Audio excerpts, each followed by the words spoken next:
సంఘస్థులందరికీ దేవుని నామమున శుభమును తెలియజేస్తున్నా అండి.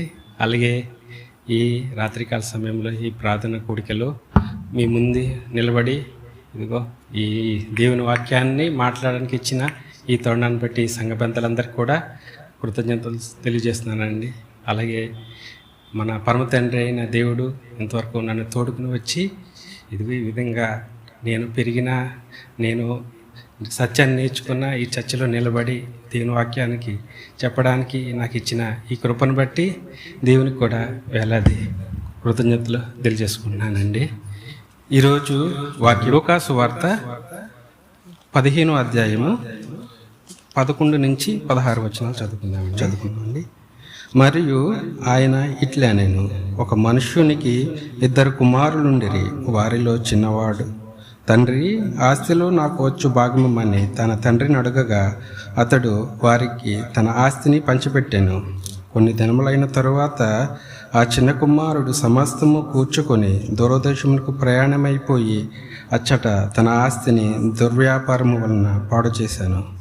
అదంతయు ఖర్చు చేసిన తర్వాత ఆ దేశమందు గొప్ప కరువు రాగా వాడు ఇబ్బంది పడసాగి వెళ్ళి ఆ దేశస్థులలో ఒకరిని చెంత చేరాను. అతడు పందులు మేపుటకు తన పొలములో వానిని పంపాను. వాడు పందులు తినుపట్టుతో తన కడుపు నింపుకుని ఆశపడిను కానీ ఎవడను వానికి ఏమీ ఇయ్యలేదు. పరలోకముందు మా తండ్రి దేవా, నీకే వందములనైనా. ఇదిగో దేవా, నిలిచిన వాడిని వట్టివాడినైనా. ఇదిగో దేవా, నువ్వే మాతో మాట్లాడినైనా నీ వాక్యం ద్వారా దేవా మేము నడవలసిన త్రోవని దేవా మేము ఏ విధంగా నడుచుకోవాలో మాకు తెలియజేయండి అయినా. దేవ ఈ ప్రార్థన కూడికలో దేవా నీ వాక్యాన్ని దేవా మాట్లాడే బోరగా నన్ను వాడుకోమని దేవా నీ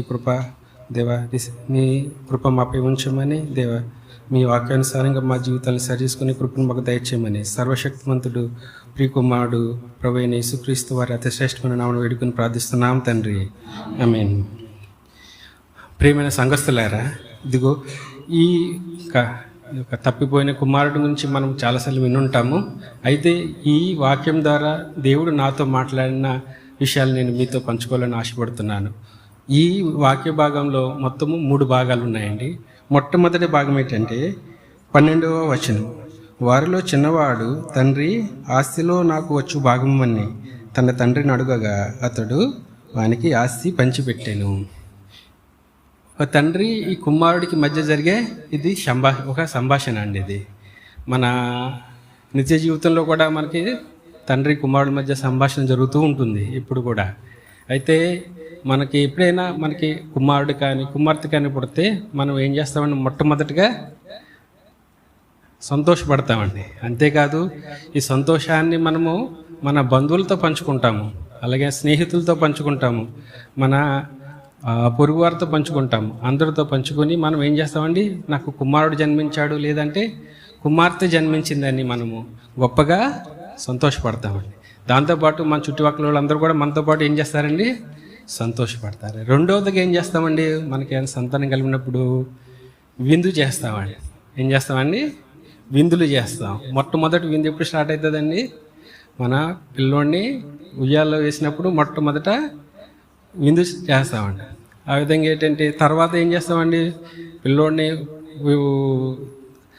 భోజనం పెట్టేటప్పుడు కూడా మళ్ళా అన్నం ముట్టించినప్పుడు కూడా మనం మళ్ళీ విందు చేస్తామండి. అలాగే మొదటి పుట్టినరోజుకి విందు చేస్తాం, అలాగే రెండో పుట్టినరోజుకి విందు చేస్తాం. ఈ విధంగా మనకి కుమారుడు పుట్టాడనే సంతోషంలో మనం మొత్తము చాలా విందులు కూడా చేస్తామండి. మూడవదిగా ఇక పిల్లోడు 5వ సంవత్సరం వచ్చింది లేదా 4వ సంవత్సరం వచ్చిందంటే మనం ఏం చేస్తామండి, మన కష్టార్జితం అంతా పోగు చేసి మంచి స్కూల్లో చదివించాలి, మంచి విద్యను అందించాలని మనం ప్రయత్నం చేస్తూ ఉంటాం. ఈ విధంగా మన మంచి విద్యని మంచి వీలైతే వాహనాలు ఇస్తూ ఉంటారు. ఈ విధంగా ఏంటంటే మన కుమారుడిని పుట్టినప్పుడు మనలో ఉన్న ప్రేమ వలన మా కుమారుడిని మనం అత్యంత ఉన్నతమైన స్థానంలో పెంచాలని అనుకుంటామండి. ఇంకేం చేస్తామండి తల్లిదండ్రులుగా ఒక కుమారుడి కోసం ఇంకేమైనా మిగిలితే ఆ ధనాన్ని పొదుపు చేసి మనం ఏం చేస్తామండి, కూడబెడతాం. ఏ రూపాయలు కూడబెడతాము, భూముల రూపంలో, లేదంటే ఇళ్ళ రూపంలో, లేదంటే కొత్తగా షేర్ బిజినెస్ ఏదైనా చేసి మన పిల్లల కోసము మనం వీలైనంత ఎక్కువగా ఆస్తిని కూడబెట్టాలని మనం ప్రయత్నం చేస్తూ ఉంటాం. అయితే మన బైబిల్లో చెప్పిన ఈ కుమారుడు ఏమడుగుతున్నాడండి? ఆస్తిని అడుగుతున్నాడు. ఇప్పుడు తండ్రి పరిస్థితి ఏంటి? యాక్చువల్గా ఈ భూలోక ప్రకారంగా తండ్రి పరిస్థితి ఏంటండి? 25 సంవత్సరాలకి పెళ్ళి అవుతుంది, కుమారుడిని కంటారు, కష్టపడి పెంచుతారు, తర్వాత ఆయన్ని పెద్ద చేస్తారు, చదువు చెప్పిస్తారు, తర్వాత ఇంకేముంటుందండి? ఆస్తి కూడా కడతారు. ఇంకేముంది? వాళ్ళ లైఫ్ అంతా అక్కడితోనే అంతమైపోతుంది. వాళ్ళ ఇంకా ఆ స్థితిలో ఏముంటుందండి? వాళ్ళ దగ్గర వయసు బలం లేదు, ఆరోగ్యం లేదు, ఏమీ ఉండదు. ఇంకా మిగిలింది ఏంటి? పిల్లలు ఒక్కడు మాత్రమే. వాళ్ళు బాగుంటే బాగుంటుంది, లేకపోతే లేదు. ఈ విధంగా ఏంటంటే ఒక కుమారుడు ఒక తండ్రిని ఆస్తి ఇమ్మని అడిగాడంటే అది ఎంత దారుణమైన వ్యక్తి అండి! చాలా దారుణమైన వ్యక్తి. ఏంటి? మన తండ్రిని చూడవలసింది పోయి, ఇంత గొప్పగా పెంచిన తండ్రిని చూడవలసింది పోయి దేవుడు ఏమడుగుతున్నాడని? నా ఆస్తిని నాకు ఇచ్చేసేయని అడుగుతున్నాడు. ఇటువంటి వ్యక్తి మన భూలోకంలో ఉన్న తండ్రి అయితే ఏం చేస్తారండి? తన్ని తరిమేస్తారు. ఏంది బాబు నువ్వు ఇంత కష్టపడి పెంచితే నువ్వు మమ్మల్ని చూడకుండా నువ్వు ఏంటి ఆస్తులు అడుగుతున్నావని. అయితే ఇక్కడ మనం చెప్పింది ఎవరంటే అండి, పరలోకమైన తండ్రి, పరలోక తండ్రి గురించి చెప్తున్నారండి. ఇక్కడ పరలోక తండ్రి మనకేం చేశాడండి? తల్లిదండ్రులు ఎంత జాతి పరలోక తండ్రి మనకి ఏం చేశాడని ప్రశ్నించుకుంటే మొట్టమొదటిగా పరలోకమైన తండ్రి మనకి ఏమిస్తాడండి? జీవాన్ని ఇస్తాడు. మొట్టమొదటిగా జీవాన్ని ఇస్తాడు. ఈ జీవం అనేది మనకి ఎక్కడ కూడా కొనలేము, ఎక్కడ సంపాదించలేమండి. మొట్టమొదటిగా దేవుడు మనకి ఇచ్చేది జీవము. ఆ తర్వాత వచ్చేది మనకి ఆయుష్. దేవుడు మనకి నిన్నేను ఆశిస్తే మనం ఈ భూలోకంలో మనం అన్ని పనులు చేయగలమండి. ఇంకంతేకాకుండా ఆయుష్తో పాటు మనకి ఏమిస్తాడండి? తెలివితేటలు ఇస్తాడు. తెలివితేటలు మనం ఈ లోకంలో జీవించడానికి ఉపయోగపడే తెలివితేటలన్నీ మనకి దేవుడే ఇస్తాడు. మనకి మిగతా ఎవరు కూడా తెలివితేటలు ఇచ్చినాయి మనకి వ్యర్థమే. ఇంకా దేవుడు మనకి శారీరక బలాన్ని కూడా ఇస్తాడండి. ఇంత ఇచ్చిన దేవుడు ఇప్పుడు ఆ దేవుడి ముందు నుంచి కుమారుడు అంటున్నాడు. అది కుమారుడు అంటే ఎవరండి? మనము అడుగుతున్నాం, నా ఆస్తి నాకు ఇచ్చేయని అడుగుతున్నాం. దేవుడు మనకి ఏ ఆస్తి ఇచ్చాడండి? ఒకటి జీవాన్ని ఇచ్చాడు, రెండవది ఆయుష్ని ఇచ్చాడు, మూడోది బలాన్ని ఇచ్చాడు, 4 తెలివితేటలు ఇచ్చాడు. దేవుడు ఇచ్చిన ఈ 4 మనం ఈ లోకాన్ని మొత్తం జయించవచ్చు. కానీ మనం ఏమనుకుంటున్నామండి? ఇవన్నీ నాయే, దేవుడిగా మీరేమీ నాకు సంబంధం లేదు అని చెప్పేసి మొట్టమొదటిగా ఈ తండ్రితో కుమారుని యొక్క సంభాషణ ఎట్లా జరిగిందంటే, దేవుడు ఇంత చేసిన దేవుడిని మనం ఏం చేస్తున్నామంటే ఇది ఏది దేవుడి వల్ల కలిగింది కాదు. ఈరోజు మనం భోజనం చేస్తున్నాం అనుకోండి, ఈరోజు మనం భోజనం చేస్తున్నామంటే మన ప్లేట్లకు వచ్చే ఆహారం గురించి మనం ఆలోచిస్తే మనం తినే నూనె ఉక్రెయిన్లో పండుతుంది, ఉక్రెయిన్ నుంచి మనము ఇక్కడికి తెచ్చుకుంటున్నాం. అదే మనం మోటార్ సైకిల్ నడిపే ఈ డీజిల్ అన్నీ వ్యాపారస్తులు అరేబియా దేశం నుంచి మనం దించుకుంటున్నాం. అలాగే మనం తినే ఆహార పదార్థంలో ప్రతిదీ నేనే సంపాదించుకుంటే దాంట్లో మన అధికారం కొద్దిగా కూడా లేదండి. దేవుడు సమకూర్చి సర్వజనులు నిర్మించి, ఇది సర్వజనులు సుఖశాంతులతో ఉండాలని, ఒకరికొకరు సుఖశాంతులతో ఉండాలని దేవుడు ఇంత సమకూర్చి మనకి ఆహారాన్ని సిద్ధపరిచాడు. అంతేకాదండి, మనం ఇప్పుడు కూడా మనం మన భూమి నుంచి పుట్టిన ఆహారం మాత్రమే ఉందండి. మనం ఎక్కడ తయారు చేసుకోలేము ఆహారాన్ని. ఇంకొకటి ఏంటంటే మనము ఇంకా నీరు లేకపోతే మనం బతకలేము. ఈ విధంగా ఏంటంటే నీరు లేకపోతే మనం ఒక 2 రోజుల కన్నా ఎక్కువ బతకలేమండి. ఆహారం లేకపోతే ఒక 40 రోజులు ఉండొచ్చేమో, కానీ నీరు లేకపోతే 2 రోజులే అండి, 2 రోజులే బతకలేము. కానీ ఈ నీరు ఎవరు ఇచ్చారండి? మనకి దేవుడు ఇచ్చాడు. ఇంకా ఇంపార్టెంట్ ఏంటంటే గాలి. మనం ఎప్పుడు దాని గురించి ఆలోచించాం, కానీ గాలి లేకపోతే మనం 1 నిమిషం కూడా బతకలేము. ఇవన్నీ దేవుడిచ్చిన మనకి దీవెనలు. మనం ఇక్కడ జీవిస్తున్నామంటే మనకి గాలి, నీరు, ఆహారం, ఆయుష్, జీవం, బలం, తెలివితేటలు ఇవన్నీ ఇచ్చి దేవుడు సుఖంగా ఉండమని చెప్తుంటే మనం ఏమంటున్నామండి? దేవుడితో ఇవన్నీ నాయి, నేను అనుకుంటున్నాం. ఈ విధంగా చేసినప్పుడు ఇప్పుడు రెండో భాగం చూసుకుందామండి. కొన్ని దినములైన తర్వాత ఆ చిన్న కుమారుడు సమస్తమును కూర్చుకొని దూరదేశమునకు ప్రయాణమైపోయి అచ్చట తన ఆస్తిని దుర్వ్యాపారం వలన పాడు చేసెను. ఇప్పుడు ఏందండి రెండోది? ఒకటి, మనం దేవునికి వ్యతిరేకంగా మనం ప్రవర్తించాం. ఇదేమై ఈ వయసు నాది, ఈ శక్తి నాది, ఈ జీవం నాది, ఈ బలం నాది, ఈ తెలివితేటలు నావని మన ఒక దృక్పథంలో ఉన్నాం. రెండవదిగా ఏం చేశాడండి? తండ్రి సన్నిధిని విడిచిపెట్టి దూరదేశం వెళ్ళిపోయాడండి. తండ్రి సన్నిధులు ఏమున్నాయండి మనకి? తండ్రి సన్నిధులు ఏముంటాయండి? కీర్తనలు 23 అధ్యాయంలో చెప్తారండి మనకి దావీదు కీర్తన 23వ అధ్యాయంలో ఏం చెప్తారండి? మనకి లేమి లేదు, ఏముండదండి మనకి. దేవుని సన్నిధి ఉంటే మనకి కొరత ఉండదండి. తర్వాత శాంతి ఉంటుందండి మనకి. ఇంకొకటి అండి, మనకి నీతి మార్గం ఉంటుంది మనకి. మూడవదిగా భయము ఉండదు. నాలుగవదిగా చూస్తే ఆదరణ ఉంటుంది. ఐదవది చూస్తే భోజనానికి కొదువ ఉండదు. ఈ విధంగా మనం చివరికి వస్తే మన జీవితాలు ఏముంటాయండి? కృపా క్షేమములు ఉంటాయి. ఈ కృపా క్షేమముల కోసం దేవుడు సన్నిధిలో ఉంటే మనకి ఎప్పటికీ కూడా ఈ కృపాక్షేమములు ఎప్పటికీ మనల్ని విడిచిపోవు. కానీ చిన్న కుమారుడు ఏం చేశాడండి? తండ్రికి విడిచిపెట్టాడు. ఇప్పుడు యెషయా గ్రంథము మొదటి అధ్యాయము 2వ వచనం చదవండి. యెహోవా మాటలాడుచున్నాడు, ఆకాశమా ఆలకించుము, భూమి చెవియొగ్గుము. నేను పిల్లలను పెంచి గొప్పవారిగా చేసి తిని, వారు నా మీద తిరగబడి ఉన్నారు. ఎద్దు తన కామందు నెరుగును, గాడిద తన సొంత వాని దొడ్డిని తెలుసుకొనును. ఇశ్రాయేలునకు తెలివి లేదు, జనులు యోచింపరు. పాపిష్టి జనమా, దోషవాదమైన ప్రజలారా, దుష్ట సంతానమా, చెరుపు చేయు పిల్లలారా, మీకు శ్రమ. ఇప్పుడు ఏం చెప్తున్నారండి? ఎప్పుడైతే మనం దేవుడికి వ్యతిరేకించామో మన జీవితంలో ఏమొస్తాయండి? శ్రమలు వస్తాయి. అయితే ఈ కుమారుడు ఎందుకు వెళ్ళిపోకుంటున్నాడు? దూరదేశం ఎందుకు వెళ్ళిపోవాలనుకుంటున్నాడండి? దేవుని సన్నిధిలో ఉంటే మనకేముంటుందండి? అన్నీ ఉంటున్నాయి, కానీ మన ఇష్టానుసారంగా జీవించడానికి లేదు. ఇంకొకటి ఏంటండి, మనము దేవునికి బద్దులై ఉంటాము. మనము మన యొక్క ఆలోచనలకి బద్దులమై ఉండకూడదు.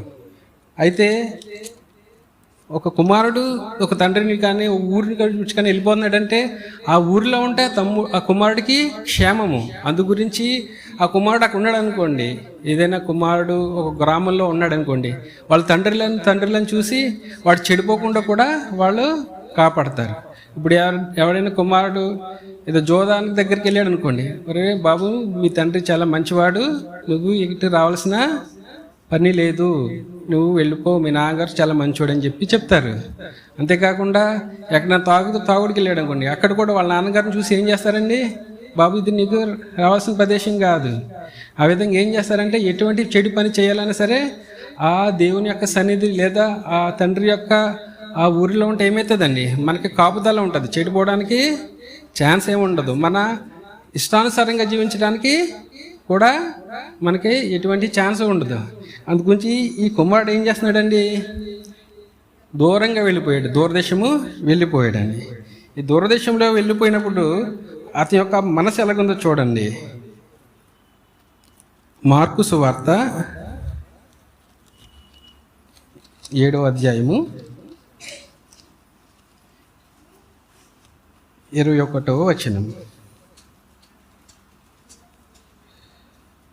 20వ వచనం. మనుషుల లోపల నుండి బయలువెళ్ళినది మనుష్యుని అపవిత్రపరచును.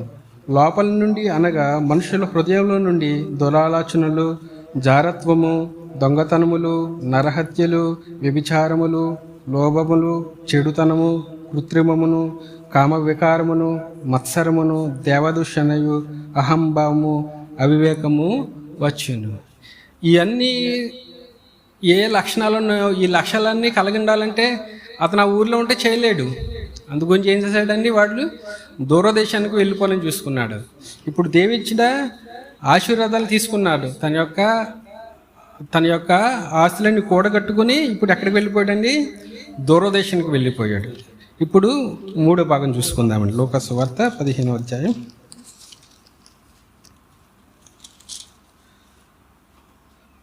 14, 15, 16 వచనాలు చదువుకుంది. అదంతయు ఖర్చు చేసిన తర్వాత ఆ దేశమందు గొప్ప కరువు రాగా వాడు ఇబ్బంది పడిసాగి వెళ్ళి ఆ దేశస్థులలో ఒకని చెంత చేరాను. అతడు పందులు మేపుటకు తన పొలంలోని వానికి పంపాను. వాడు పందులు తిని పొట్టుతో తన కడుపు నింపుకొని ఆశపడెను కానీ ఎవడను వానికి ఏమీ ఇవ్వలేదు. ఇదిగో ఏమి మన దేవుని సంధి నుంచి మనము ఎప్పుడైతే మనం దూరంగా వెళ్ళిపోయామో మనకి దేవుని యొక్క కృప మనతో ఉండదండి. ఉన్నప్పుడు ఏమైందండి, గొప్ప కరువు రాగా వాడు ఇబ్బంది పడి సాగాడండి. ఇంకొకటి ఏమైందండి, ఒకని చెంత చేరాడు, ఇతను ఆదరణ లేదు. రెండవదిగా, మూడవదిగా పందులు మేపడానికి కుదుర్చుకున్నాడు. మనకి ఈ బైబిల్ వాక్యం రాసిన ఈ గ్రంథకర్త అర్థం పందులంటే అసహ్యమైన జంతువు వాళ్ళకండి. ఏంటి అసహ్యమైన జంతువు. ఈ అసహ్యమైన జంతువుతో ఉండవలసి వచ్చింది ఆ కుమారుడు. ఒకప్పుడు కుమారుడు మంచి మంచి పని వాళ్ళతో మంచి మంచి వస్త్రాలు ధరించిన వాడు ఇప్పటికి ఏమేంటండి, దేవుని సన్నిధి కోల్పోవడం వలన ఏమైందండి, పందులు చెంత చేరాడండి. అసహ్యమైన జంతువు దగ్గరికి చేరాడు. అంతేకాకుండా ఆ అసహ్యమైన జంతువు తిని ఆహారం కూడా తినాలనుకున్నా కూడా అతనికి ఏమీ దొరకలేదు. దీని గురించి కీర్తనాకారుడు ఏం రాశాడో చూడండి ఒక్కసారి. కీర్తనాకారుడు 1వ అధ్యాయం 4వ వచనం. దుష్టులు అలాగునుండక గాలికి చెదరగొట్టు పొట్టువలే నుందురు. ఎలా ఉంటారండి దుష్టులు? గాలికి చెదరగొట్టు పొట్టువలే ఉంటారండి. వాళ్ళకి గూడు ఉండదు, వాళ్ళకి ఒక ఆదరణ ఉండదు, వాళ్ళకి ఏముండదండి, ఏమీ ఉండదు. వాళ్ళకి ఇటు పడితే ఒకటి వెళ్ళిపోతూ ఉంటారు. ఎవరైతే కొద్ది భోజనం పెడతామని చూస్తూ ఉంటారు, వాళ్ళకి కూడా అది కూడా ఏమీ వాళ్ళకి దొరకలేదు. అయితే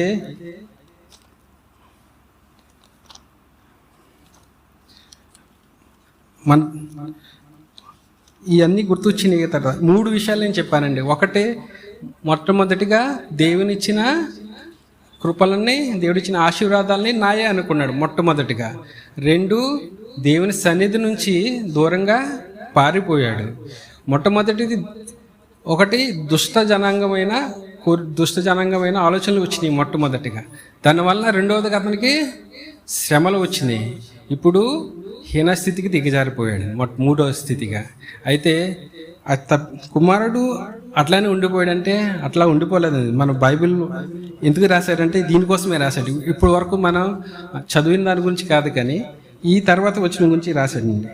అయితే బుద్ధి వచ్చినప్పుడు వాడు, నా తండ్రి యొద్ద ఎంతోమంది కూలివాండ్రకు అన్నము సమృద్ధిగా ఉన్నది, నేనైతే ఇక్కడ ఆకలికి చచ్చిపోవచ్చున్నాను. నేను లేచి నా తండ్రి యొద్దకు వెళ్ళి, తండ్రి, నేను పరలోకమునకు విరోధంగా నీ ఎదుట పాపము చేసి తిని, ఇలా చెప్పాలనుకుంటున్నాడండి. ఏమైందండి, ఇప్పుడు ఎప్పుడైతే తన హీనస్థితికి వెళ్ళిపోయాడో ఒకసారి తండ్రికి గుర్తు చేసుకున్నాడండి. ఎప్పుడైతే తండ్రి ప్రేమ గలవాడు కాబట్టి, తండ్రి ఆదేశం నమ్మకం ఉంది కాబట్టి మొట్టమొదటిగా ఏం చేశాడండి, తండ్రిని జ్ఞాపకం చేసుకున్నాడు. తర్వాత ఆయనకేమొచ్చిందండి, బుద్ధి వచ్చింది. యాక్చువల్గా మొట్టమొదటిగా బుద్ధి పోయిందండి. ఇప్పుడు ఏమయ్యాడండి, బుద్ధి వచ్చిన కుమారుడుగా ఉన్నాడు ఇప్పుడు. అయితే దేవుడు మనల్ని ఏ విధంగా కోరుకుంటున్నాడండి, బుద్ధి వచ్చిన కుమారుడుగా ఉండాలని కోరుకుంటున్నాడు. అయితే నిర్ణయించుకున్న ఈ కుమారుడు అక్కడే ఉండిపోలేదండి. ఏం చేశాడండి, తన స్థితి నుంచి లేచి తన తండ్రి యొద్దకు వెళ్ళి తన సాక్ష్యాన్ని, తన ప్రార్థన మళ్ళీ చేశాడండి. తండ్రి, నేను పరలోకమునకు వ్యతిరేకంగా నీ ఎదుట పాపము చేసి తిని, ఇక నీ కుమారుడిని అనిపించుటకు నేను యోగ్యుడను కాను అని ప్రార్థన చేసినప్పుడు ఆ తండ్రి చాలా ఎంతో, దేవుడు లోకమును ఎంతో ప్రేమించెను కాబట్టి ఎప్పుడైనా సరే ఏ మానవుడైనా సరే దేవుని యొద్దకు రావాలనుకుంటే ఇటువంటి ఆటంకం ఉందండి. ఇప్పుడు కూడా కరువులున్నా ఇబ్బందులున్నా సరే దేవుడి దగ్గరికి వస్తే అవన్నీ కూడా మాయమైపోతాయి. దేవుడు ఏమి ఇచ్చాడండి, దేవుడికి వచ్చిన ఆయనకి రక్షణ వస్త్రం ఇచ్చాడండి. అయితే 21వ వచనం, తండ్రి, నేను పరలోకమునకు విరోధముగా నీ ఎదుట పాపము చేసి తిని, ఇక మీదట నీ కుమారుడు అనిపించుటకు యోగ్యుడు కానేను. అయితే తండ్రి వదిలిపెట్టేశాడండి? లేదు. అయితే తండ్రి తన దాసులను చూచి ప్రశస్త వాక్యమును తెప్పించి వీనికి కట్టి వీని చేతికి ఉంగరం పెట్టి పాదములకు చెప్పులు తొలగించడని ఆజ్ఞ ఇచ్చాడు. అయితే మనం దేవుడి యొక్క చేరత ఏమవుతుందండి? ఇది మనము రక్షణ వస్త్రాన్ని దేవుడు మనకు ముందుగానే సిద్ధపరిచాడు. మనం ఇంకా పాపులమై ఉండగానే దేవుడు మన కొరకు శిలువలో మరణించి మన కొరకు రక్షణ వస్త్రాన్ని ఉంచాడు. అంతేకాదు మనల్ని త్రోసివేయడు, కానీ తన కుమారునిగా మరలా అంగీకరిస్తాడు. ఎప్పుడు మనల్ని అంగీకరిస్తాడని మనము మారు మనసు పొంది దేవుని తట్టు తిరిగి దేవుని చేరుకొని మన పాపంలో ఒప్పుకుని ఆడలేరు మనల్ని దేవుడు త్రోసివేయడు కాదు, ఎంత మాత్రం త్రోసివేయడు, కానీ తన కుమారునిగా అంగీకరిస్తాడు. అంతేకాదు దేవుడు మనకి క్షేమకరమైన జీవితాల్ని అనుగ్రహిస్తాడు. ఈ వాక్యాన్ని చెప్పడానికి ఒక కారణం ఉందండి. ఈ వాక్యాన్ని చెప్పడానికి నా జీవితంలో కూడా ఈ సంఘటన ఈ వాక్యానికి అనుగుణంగా నేను చెప్పాలని ఆశపడుతున్నానండి.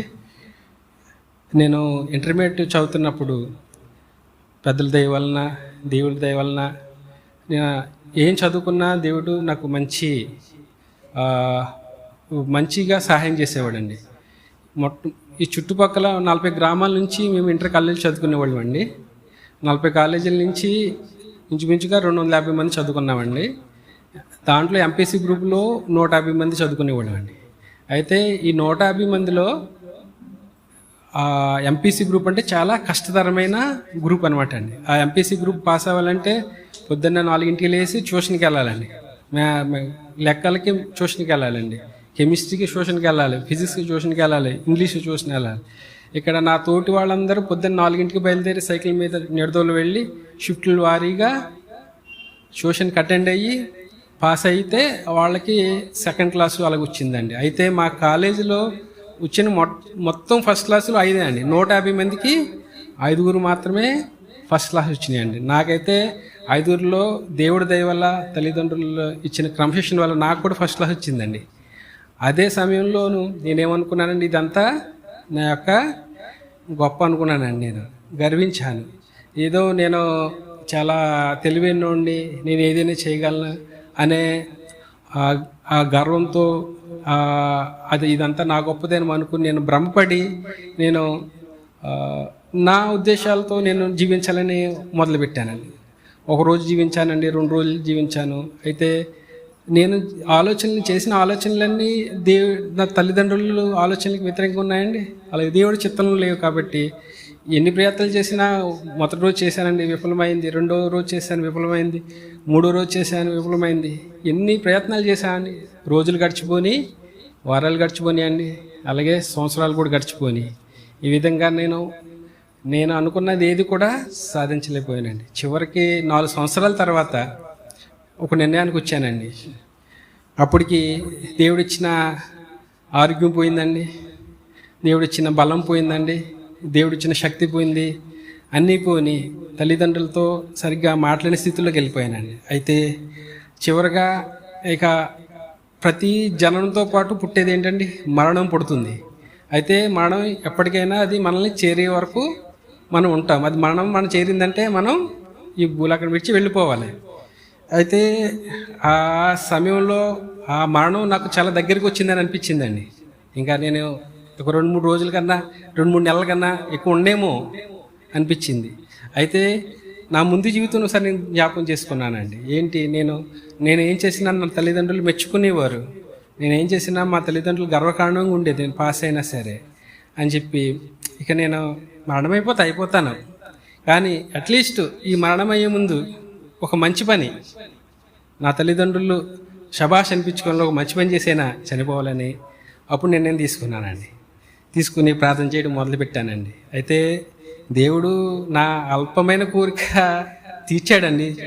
కానీ మళ్ళా నేను నా తల్లిదండ్రుల కోరిక నెరవేర్చడానికి నేను 4 సంవత్సరాలు నేను తప్పిపోయిన దారిని మళ్ళీ నేను పొందుకోవడానికి మళ్ళా 1998లో నేను దేవుడిని తల్లిదండ్రులకి వ్యతిరేకంగా నేను ఉన్నాడిని.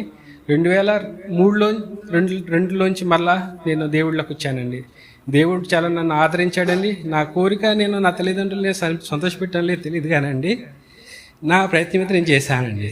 ఆ విధంగా దేవుడు నన్ను ఆ ఒక్క కొరుకుతూనే కాదండి, నేను ఈ సంఘంలోకి వచ్చి నేను ఏం కోరుకున్నా సరే, ఈ సంఘంలో నేను ప్రార్థించిన దేవుడికి అనుకూలమైన ఏ కోరిక కూడా ఇప్పటి వరకు నెరవేరకుండా ఉండలేదండి. దేవుడు నా యొక్క మొరలన్నీ ఆలకించాడండి. దేవుడు తట్టు మనం తిరిగితే, దేవుని యొక్క అనుగుణంగా ఉంటే, దేవునికి అనుకూలంగా మన కోరికలు ఉంటే దేవుడు వెంటనే నెరవేరుస్తాడండి. అటువంటి నా జీవితంలో దేవుడు చేసిన మేలుని నేను చెప్పాలని ఆశపడ్డానండి. అందుగురించి ఈ వాక్యాన్ని చెప్పడానికి కూడా నేను ధైర్యం చేశానండి. అయితే దేవుడు ఏ సమయంలోని కూడా విడిచిపెట్టేవాడు కాదండి. అయితే మన కోరికలు, మన యొక్క విన్నపాలు దేవుడికి అనుగుణంగా ఉండాలి. దేవుని యొక్క ఆలోచనలకి, తల్లిదండ్రుల ఆలోచనకి మనకు అనుగుణంగా ఉండట్లయితే మనము ఆశీర్వదించబడతాం. అంతేకాదు, మరి ముఖ్యంగా మనము మన జీవితంలో మన చావుని చూసి ముందు మనం పరలోక రాజ్యానికి సంసిద్ధంగా ఉండి పరలోక రాజ్యంలో చేరడానికి మనం మన యొక్క పనులను ముగించుకొని సర్వసిద్ధంగా ఉంటే దేవుడు మరింతగా సంతోషిస్తాడండి. ఈ దేవుడు ఈ చిన్న వాక్యాన్ని దీవించి ఆశీర్వదించిన గాక. ప్రార్థన. దేవా, ఇందుకు ఎంత మాత్రమో తప్పిపోయిన వారిగా మేము ఉండాలనుకోవట్లేదు నాయన. దేవా, బుద్ధి తెచ్చుకొని దేవా నీ వైపు తిరిగి నిన్ను చేరుకోవాలని ఆశపడుతున్నాను నాయన. ఈ రాత్రికాల సమయంలో దేవా, ఇదిగో మాకు కరువులు, ఇబ్బందులు కలుగుచున్నాయి నాయన. ఇదిగో నీ సన్నిధి దూరంగా ఉండడం వల్ల దేవా మా జీవితాల్లో అనేక ఇబ్బందులు కలుగుతున్నాయి నాయన. దేవా, ఈ ఆ స్థితిలో మేము ఇప్పటి వరకు ఉన్నామేమో నాయన, ఇక ఆ స్థితిలో ఉండాలదలుచుకోలేదు నాయన. దేవా, ఇదిగో నువ్వు ప్రేమించేవాడు నాయన. ఇదిగో దేవా, నీ సన్నిధికి దూరంగా మేము జీవించున్నామే నాయన. మేము గుర్తిరిగి దేవా నీ సన్నిధికి దూరంగా ఉంటే దేవా మాకు శ్రమలే నాయన. మాకు శ్రమలు తప్పితే వేరేవి ఉండవు నాయన. ఇదిగో దేవా, నీ సన్నిధికి చేరే దేవా, నీ సన్నిధిలో మేము నివసించే భాగ్యాన్ని మాకు దయచేయండి నాయన. ఇదిగో దేవా, నీకు వ్యతిరేకంగా కాకుండా నాయన దేవా నీ చిత్తానుసారంగా మేము జీవించే కృపను మాకు దయచేయండి నాయన. అంతేకాదు నాయన, ఇదిగో దేవా నీ ఇచ్చే రక్షణ వస్త్రాన్ని దేవా నీ ఇచ్చి ఉచిత కృపను మేము గాయకొని నాయన దేవా నీ కుమారుడిగా మా జీవితాన్ని మేము నింపుకొని దేవా ఇదిగో మా క్షేమకరమైన జీవితాలను మాకు దయచేయండి నాయన. దేవా, మట్టుకు నీకే ఘనత మహిమ ఆరోపిస్తూ దేవా మాకు ఏదైనా కొరతగా ఉంటే దేవా ఇదిగో నీ సన్నిధిలోకి వచ్చి పొందుకునే భాగ్యాన్ని మాకు దయచేయమని, మీ కృపను మాపై ఉంచమని సర్వశక్తిమంతుడు ప్రియకుమారుడు ప్రభువైన యేసుక్రీస్తు వారి అతి శ్రేష్టమైన నామమున వేడుకొని ప్రార్థిస్తున్నాం తండ్రి.